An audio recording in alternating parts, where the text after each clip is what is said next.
राम मित्रांनो, आज आपण बघणार आहोत की गाई म्हशीला आपण गव्हाणी केल्याचा काय फायदा. आता बघू शकता मित्रांनो, आपण हे कॅरेटमध्ये टाकले जातात. आता काय होते, सुरुवातीला काही जास्त भूक असते की नाही त्यावेळेस हे 1-1.5 कॅरेट मस्त खातात.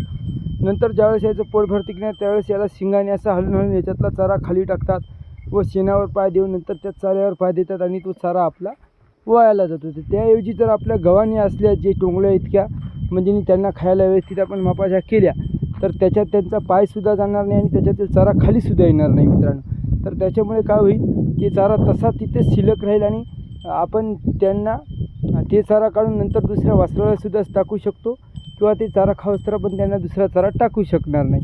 म्हणजे नीच की आपला चारा वेस्ट होणार नाही. तर गव्हाणीचा आपल्या दूध व्यवसायामध्ये फार महत्त्व आहे मित्रांनो. हेच आपलं सांगायचं तात्पर्य होतं. आणि कॉन्टेंट क्रिएटर असल्यामुळे आता सतत रोज रोज काढत असल्यामुळे एक काही ना काही नवीन सांगायला लागत असते मित्रांनो.